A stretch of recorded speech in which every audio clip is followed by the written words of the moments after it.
PM वाणी। ये PM वाणी क्या है? Prime minister WiFi access network interface. प्रधानमंत्री WiFi access network interface PM वाणी। ये देश में वाईफाई क्रांति की दिशा में एक बहुत ही महत्वपूर्ण कदम है।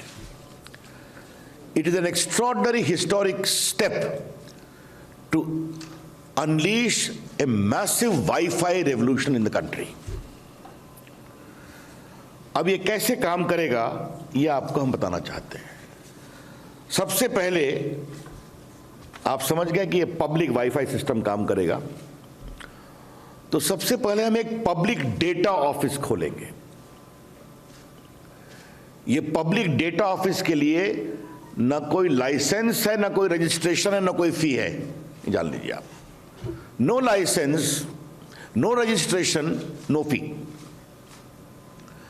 ये कोई परचून की दुकान हो सकती है, ये कोई चाय की दुकान हो सकती है, ये कोई छोटा सा कोई पब्लिक ऑफिस हो सकता है, या कोई भी इस दिशा में, जैसे आपको मालूम है, हमने कभी चर्चा पूर्व में की है, हमारे लगभग 4.25 लाख कॉमन सर्विस सेंटर हैं जो गांव में, छोटे शहरों में डिजिटल सेवाएं देते हैं। वो ओवरनाइट इस पर आएंगे और कोई भी आ सकता है।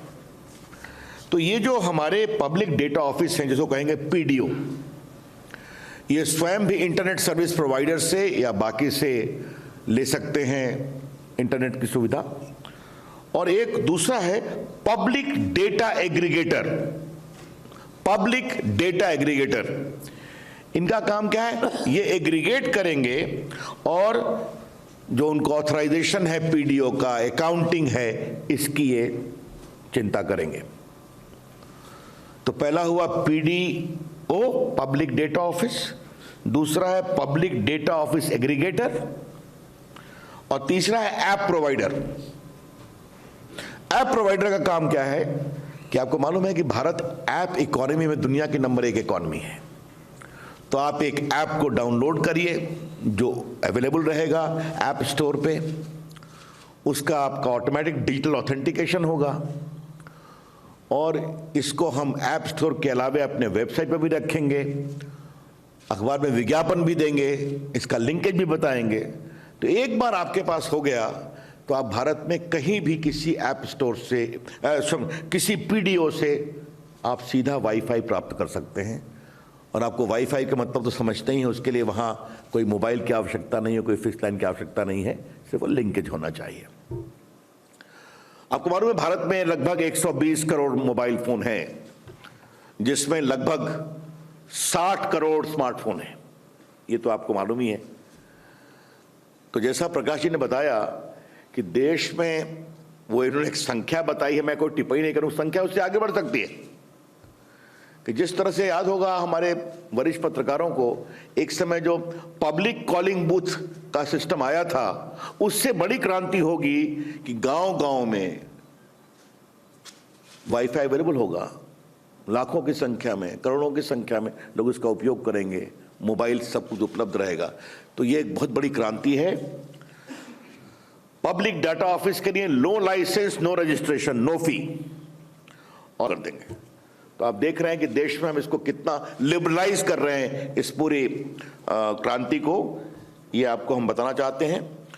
अब इसके क्या क्या फायदे होंगे, इससे क्या क्रांति होगी, मैं आपको कुछ चीजें बताना चाहता हूं। ये युग सूचना का है, सूचना क्रांति है। This is the age of information, information is power. एक बार प्रकाश जी हम लोग बात कर रहे थे कि कोरोना में सड़क बंद, जहाज बंद, रेल बंद, लेकिन कम्युनिकेशन पूरा चल रहा था। मोबाइल है, आईटी है, इंटरनेट है, टेलीफोन है, वीडियो कॉन्फ्रेंसिंग है। तो ये एक देश में, और हमने पूरे को लिबरलाइज कर दिया। वर्क फ्रॉम होम को आपको मालूम ही है, you can now work from anywhere, not only from home. तो भारत का पूरा आईटी सिस्टम चलता रहा। तो आज देश की आईटी भूख बहुत ज्यादा है। गांव-गांव में बच्चे इससे किताब डाउनलोड कर लेंगे अपने गांव में, जिनको उस किताब नहीं है तो वाईफाई फास्ट डाउनलोड अलाउ करता है। आज किताबें डिजिटली उपलब्ध हैं, तो उसको पढ़ सकेंगे, स्किलिंग का काम शुरू होगा, बिजनेस का काम शुरू होगा, ये पूरे पब्लिक वाईफाई की अवेलेबिलिटी से देश भर में। तो ये पीएम वाणी, हमने टीआरआई से भी इनकी अनुशंसा थी, बाकी थी, तो ये बहुत ही यशस्वी काम आज हुआ है। मैं पत्रकार मित्रों से यही कहूँगा कि ये डिजिटल बदलाव का एक बहुत बड़ा उपकरण बनने वाला है। पीएम वाणी platform is going to be a very powerful, transformative digital platform to empower ordinary Indians. ये मैं आपसे बोलना चाहता हूँ। और खास करके मैं सुदूर इलाकों में डिजिटल एजुकेशन की बहुत बड़ी संभावना इसमें देखता हूँ।